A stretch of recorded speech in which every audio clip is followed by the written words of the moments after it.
Hello students, today we'll begin with a new chapter and the name of chapter is circles. We'll do some more theorems which are based on touching of circles. We have already finished tangent perpendicularity theorem, we have already finished converse of tangent perpendicularity theorem and length of tangent segments from exterior points of contact. Now we'll make some more theorems which will be based on circles which are touching each other, whether internally or externally. Let's see that. First, I'll mention theorems on touching circles.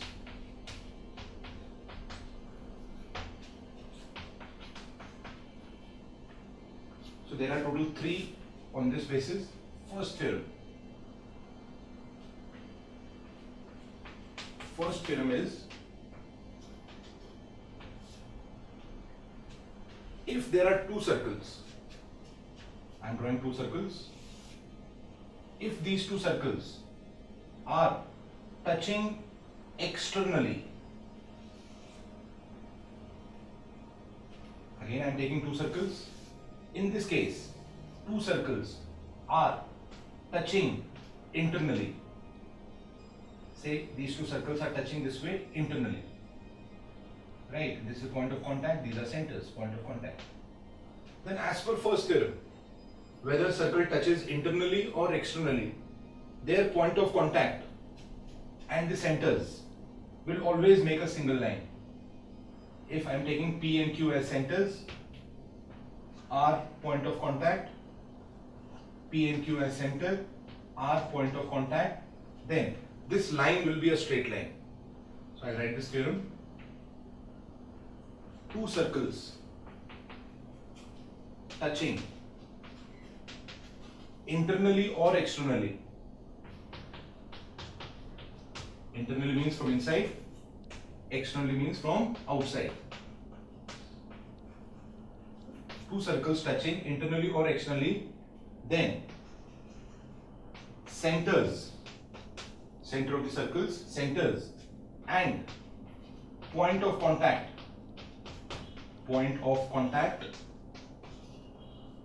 will be collinear. That means they will make a straight line. This means that in this case where circles are touching externally,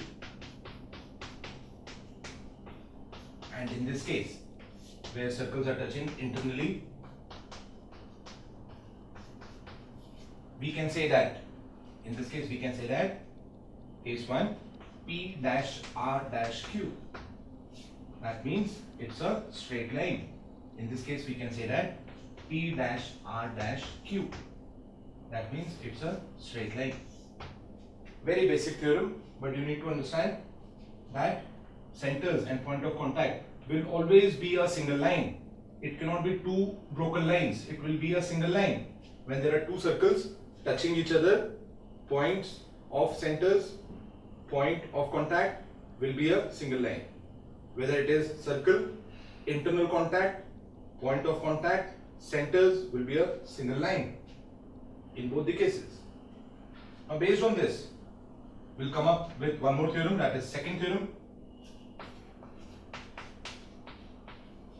This theorem says that when 2 circles touches externally, say I am drawing 2 circles now, this is the first one, this is the second one. Now these 2 circles are touching externally. Same thing is going to happen. If I am taking radius as capital R and small r for both the circles, R, this is point of contact, this is point of contact. So what will happen is, distance between their centers is equal to sum of radius. So I write down that 2 circles touching externally, that means from outside, then distance between their center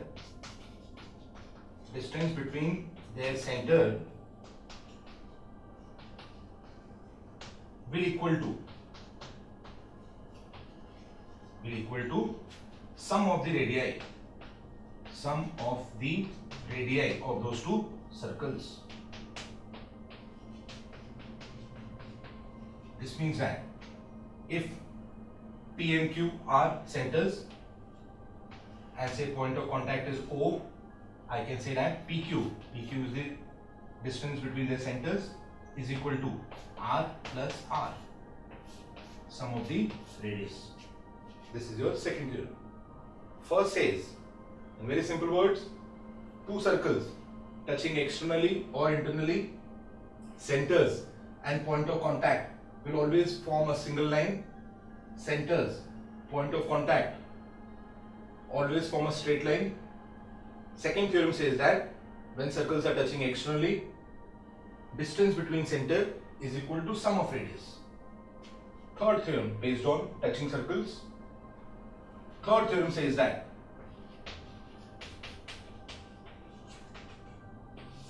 if two circles are touching internally, this is the point of contact, and if we name centers as P and Q of the circle and point of contact say as O, if I take radius as R, for bigger circle capital R and for small circle small r, then distance between their center you can make out. This is the distance between their center. Which one? Distance between their center is P and Q. Distance between their center is difference of radius, capital R minus small r. You can make out also. I'll write on that. Two circles touching internally, then distance between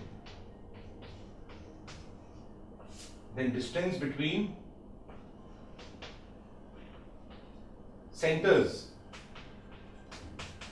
of those two circles will equal to difference of their radii. As we can make out here, distance between center is PQ, therefore we can write PQ is equal to difference of radius. Difference means capital R minus small r. First, always form a single line, always form a straight line, points are collinear. Second, if circles are touching externally, we can come to conclusion distance between center is sum of radius. Third time, circles touching internally, distance between their center is equal to difference of radius. We'll start the next sum. This is 2.2 third sum. Question is, there are two circles given to you. They are touching each other externally. And there is one more circle which is touching these two circles. There is one more circle given which is touching these two circles as well. That means there are three circles which are touching each other externally. Let A and B be the centers of the circle. Let A and B be the center of the circle. This is given to us. And there is one more circle whose center is C. So given to us circles with centers ABC. With centers A, B and C. Now value of AB is given to us 3, value of BC is 3 and value of CA is 4. This is also given to us. AB 3, BC 3 and CA 4. Values are given to us. We need to find out radius of the circles. To find radius of the circle, so let's say radius of circle with center A be R1, radius of circle with center B R2 and R3. So we need to find out R1, R2, R3. I am joining their centers.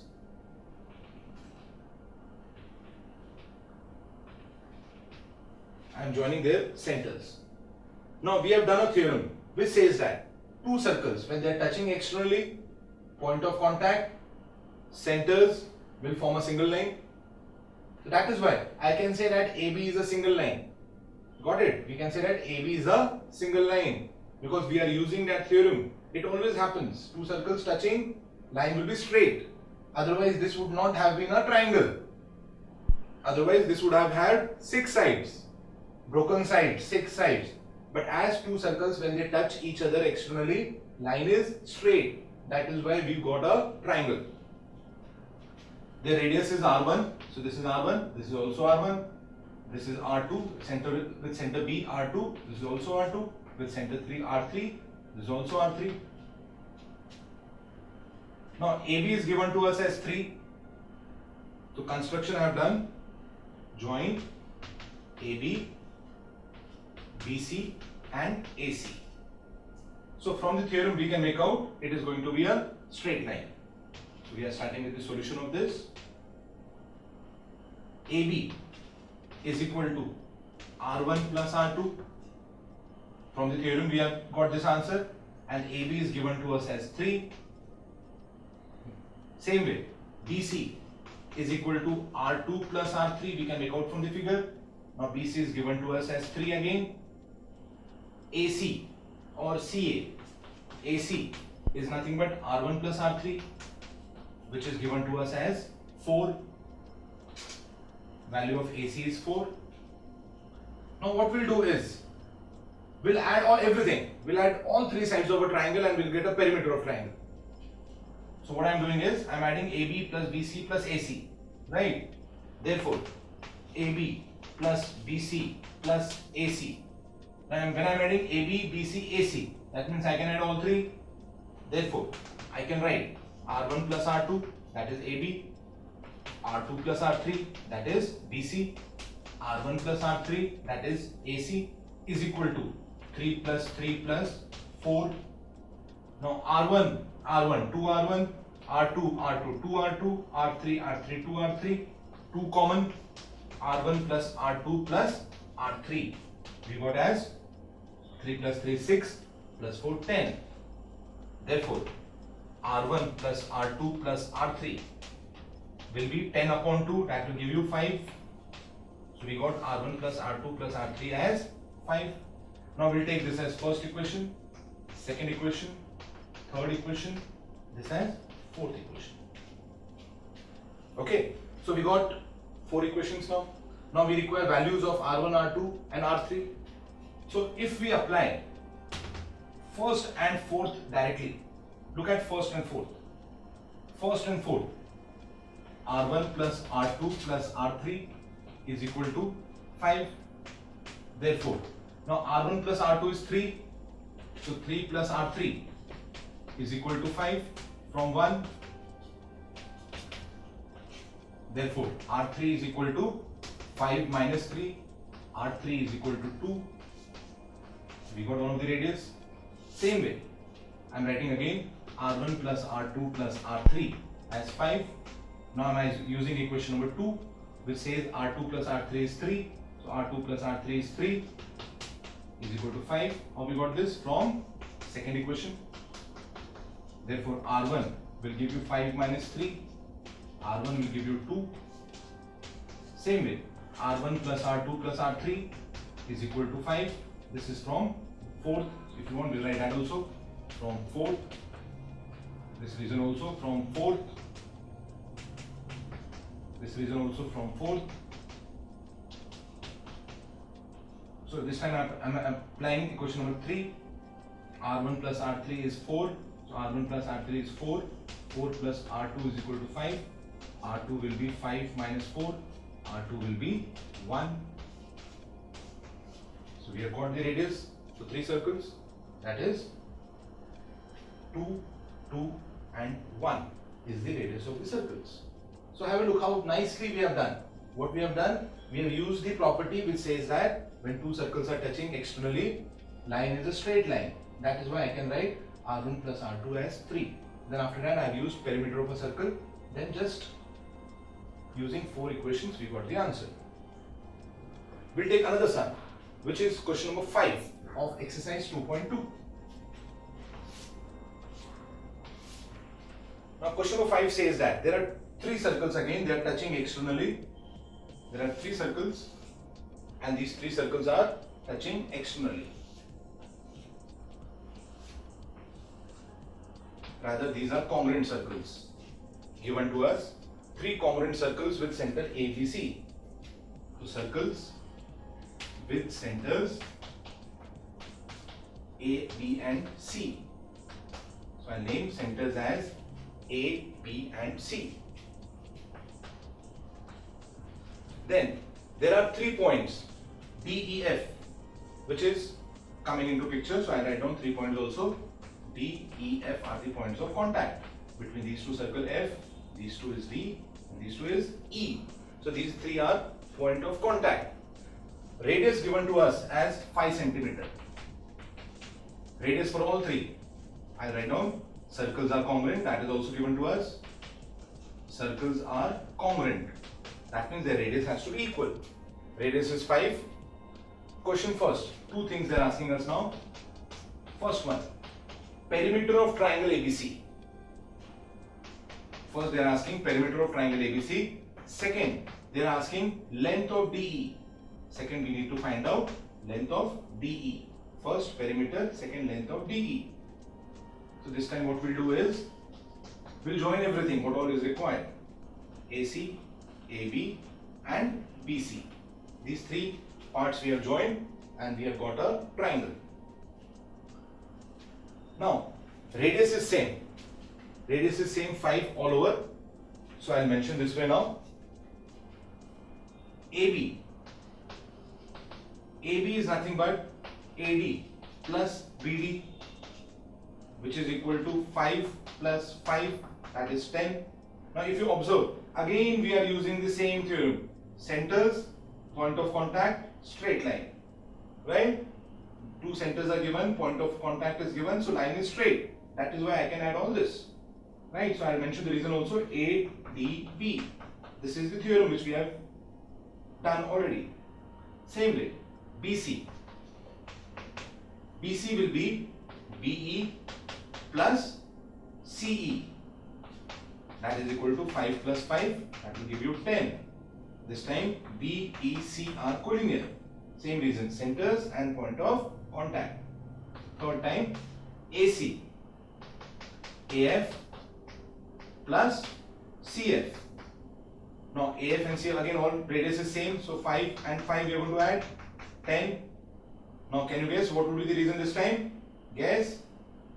A, F and C, because F comes in between. So we got the value of AB, BC, AC. First they are asking triangle, perimeter of triangle ABC. Therefore perimeter of triangle ABC, we all know perimeter means sum of all 3 sides. Sides over here are AB, BC and AC. So that will give you 10 plus 10 plus 10. That will give you 30 centimeter. So perimeter of triangle ABC comes to 30 centimeter. Right? Perimeter is 30 centimeter. Second, they are asking DE. DE length we need to find out. So for that, we'll join DE also. Right? So I've joined DE also. So I'll write construction also यहाँ पर. Join AB, BC and AC plus DE. So I've joined DE. Now we need to find out DE. This is 5, 5, 5, 5. This we need to find out. Now to get the answer for DE, what we'll do is, we can use 2 methods. First method, prove these 2 triangles to be similar. Prove these 2 triangles to be similar. How you are going to prove that? By using SAS test. If you apply SAS test, these 2 triangles will be similar. And once triangles are proved similar, corresponding sides would be in proportion. Now proportion of this side and this side, if you look at, this is 5, this is 10. 5 plus 5 is 10. Same way this will be, if this is 10, this will be 5. Right? We can also get the answer by using midpoint theorem. If you apply midpoint theorem, how you can apply midpoint theorem? Because this is 5, this is 5, that means D becomes midpoint of AB. Same way, E becomes midpoint of BC. Midpoint theorem says that in a triangle, if there are 2 midpoints, then if you join those 2 midpoints, that line will be half of the third side. That means DE will be half of AC. So I am applying midpoint theorem now. I can write this way. D, midpoint of, D is the midpoint of AB. Why? Because AD is equal to BD. Same way, E, midpoint of, E is the midpoint of BC.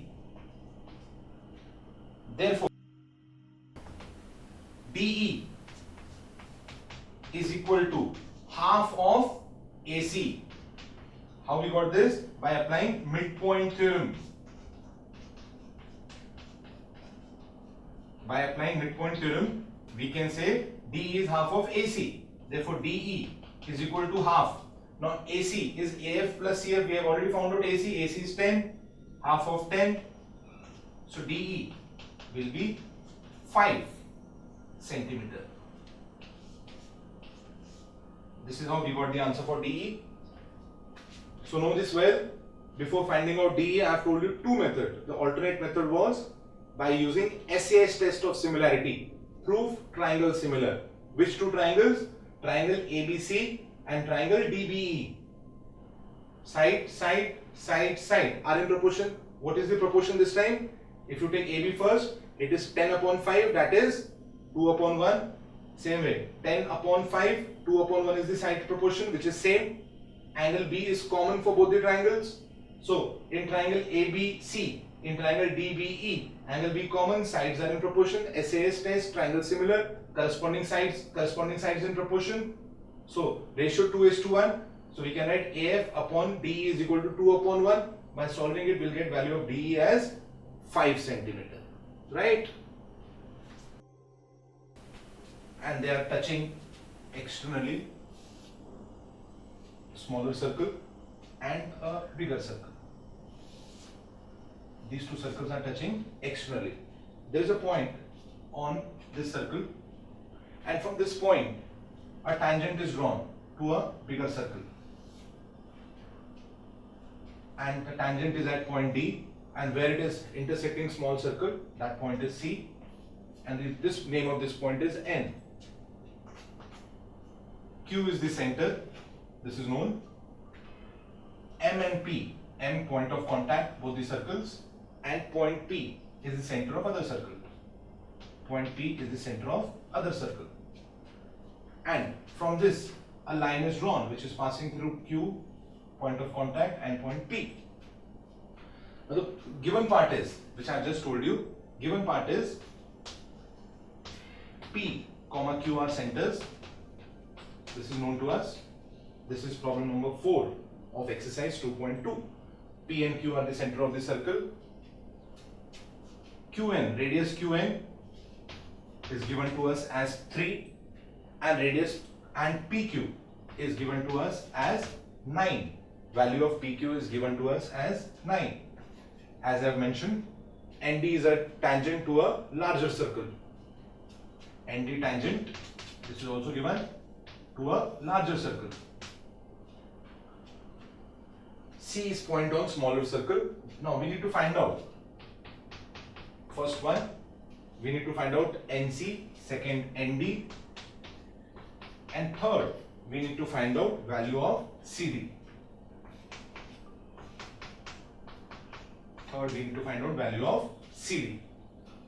So to get this answer, I am making some construction, that is join CM and join DP. CM and DP join. So I am writing construction part, join CM and DP. Now we'll start the proof of this. So in the figure I will mention what all is given to us. That way things becomes easy. Every time again and again I am telling you, the values which is given to us, mark it on the figure. Mark it on the figure, because when you look at it, you learn fast. By reading is fine, but when you are looking at the figure, you can understand fast. So mark it on the figure. QN 3. So I am marking QN as 3. PQ 9. PQ is 9. That also I have marked. Right? So we'll start with the proof of this now.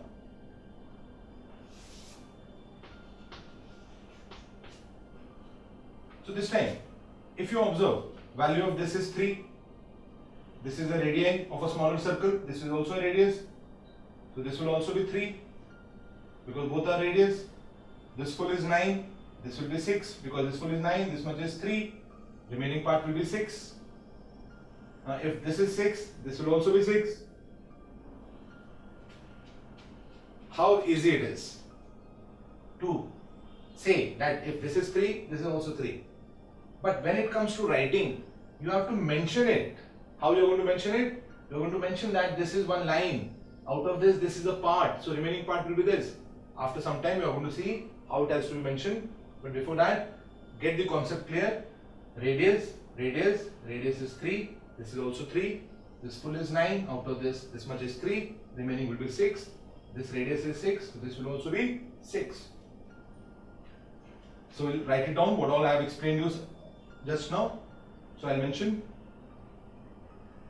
Qn is equal to Qm radii of a same circle, but Qn is equal to 3.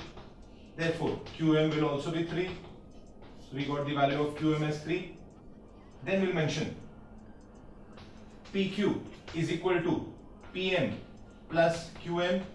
Reason is PMQ is a straight line. Right now, if you observe, again we are using the same thing. Centers, point of contact, there has to be a straight line. That is why we can write this PMQ. Therefore, value of PQ is 9. 9 is equal to PM plus value of QM we have got 3. So I wrote 3. Therefore, PM equals to 9 minus 3. Therefore, PM is equal to 6. This is how we got the second value, 6. But PM is equal to PD, radii of the same circle. Therefore, PD is also 6. Why 6? Because PM was 6. So PD is also 6. Same thing. When I wrote it down first, 3, 6, 6, it was very easy. But you need to understand how it has to be chalked down, how it has to be written it down in your notebook. How we are using segment addition property, then how we are substituting values, how we are coming to an answer, then again segment addition property, radius same, and then getting the second answer. So you need to have a practice. You need to know how to write it down. Not difficult at all, but do some practice. That's it. So PD is also 6. Now, 3 answers we require. NC, ND and CD. To get answer out of 3, we can make out in this triangle. We know this full side. We know this side. We can find out the remaining side. As well as we know this angle is 90 degree. Why? Because it's a tangent. Radius 90 degree. Now, PD radius, ND tangent. This is given to us. This is also given to us. Therefore, we can write angle D equals to 90 degree. Reason is tangent perpendicularity theorem. Now we will take triangle. We will take triangle NDP. In triangle NDP, angle D 90 degree. We have proved above. Therefore, we can apply Pythagoras theorem.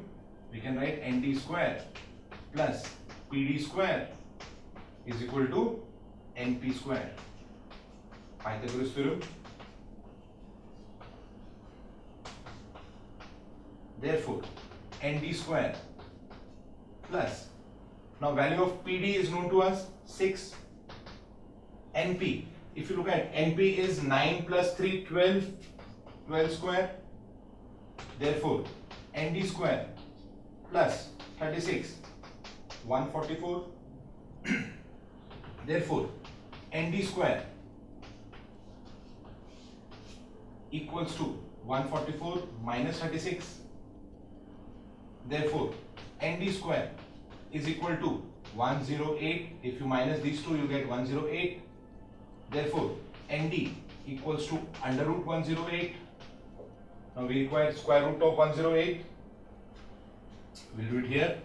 108 value is given. So I'll start with 2. 2 5s are 10. 2 4s are 8.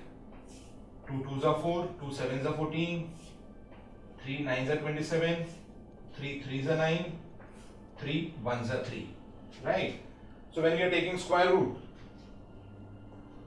1 will come out of root, 1 will come out of root. So ND we are getting as, from this calculation, 2 into 3 into root 3. Right? 2 into 3 into root 3. So ND equals to 6 root 3. We got one of the answer, 6 root 3. ND we got 6 root 3. Now we require NC and CD. So far what we have done was Pythagoras theorem. We found out two sides. Once we have found out two sides, we found out the third side as well. Right? And before that, we mentioned this angle to be a right angle by using tangent perpendicularity theorem. Now to get the second and third answers, what we'll do is, we'll use similarity test. We'll use test of similarity. Also, we can make out. Have a look now. We know that NM is a diameter. NM is a diameter. Why NM is a diameter? Because Q is a center. Any line which is passing through center of a circle, that line becomes a diameter. Again, किसी भी circle में centre से पास होते हुए अगर कोई line गई तो वो लाइन डायमीटर ही होगी. अगर आप यहां से एक लाइन और बनाते हो वो भी डायमीटर, ये भी डायमीटर, ऐसे बनाते हो ये भी डायमीटर, तो कोई भी लाइन जो सेंटर ऑफ द सर्कल से पास हो रही है वो डायमीटर होगी. यहाँ पे Q सेंटर है और NM सेंटर से पास हो रही है तो NM डायमीटर हो गया. Therefore, angle C is equal to 90 degree. This we have done in 9th standard. This is called as diameter property. That diameter subtends right angle at any point on the circle. Diameter subtends right angle at any point on a circle. Now after this, we'll consider triangle NDP. We'll consider triangle NDP and triangle NCM. Triangle NDP, triangle NCM. Now in these two triangles, angle N, congruent angle N, common angle. Both the triangles, angle N is common. Angle N vertex is common in both the triangles. NDP and NCM, N is common. Angle D, which is 90 degree. Angle C is also 90 degree. So angle D, congruent angle C. Reason, each angle is 90 degree. So we got these two angles 90. Result is triangle NDP similar triangle NCM by AA test of similarity. These two triangles are similar by AA test of similarity. Now if triangles are similar, we can say sides are in proportion, right? We can say sides are in proportion. Now find out which sides are known to us.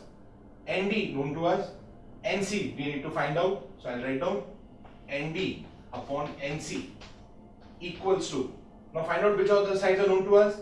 If I take NP, NP is known to us, NP is 12, and other side NM, NM is also known to us. So I'll write NP, NP, this side it will become NM upon NM, corresponding side of similar triangle. Therefore, now ND value is already known to us, 6 root 3. 6 root 3 upon NC value we need to find out. First part upon NC equals to NP. If you look at it, is 12, right? NP is 12, this was 9, this was 3 upon NM. NM is 3 plus 3, that is 6. You can make out NM 3, 3, 6. Therefore, I'm shuffling the values. NC comes this side, 6 root 3 into 6 upon 12. So if you are solving it further, 6 into 2, 12, 2 into 3, 6. So NC is equal to how much? 3 root 3. So we got the value of NC also 3 root 3. So NC we have found out, ND we have found out, not CD. CD is not a difficult task at all now. Why? Because ND is equal to NC plus CD. Reason is same, segment addition property. NCD is a straight line. Now ND value we have found out 6 root 3. NC value is 3 root 3 plus CD. Therefore CD will be 6 root 3 minus 3 root 3. That will give you 3 root 3. That is your CD. We got the answer for NC, ND and CD. NC we have got how much? 3 root 3. ND how much? 6 root 3. CD how much? 3 root 3. So, two circles, when they are touching, tangent is formed. We have applied tangent perpendicularity. We have applied diameter property. We have applied test of similarity. In this case, it was A test of similarity plus number of times we have used segment addition property.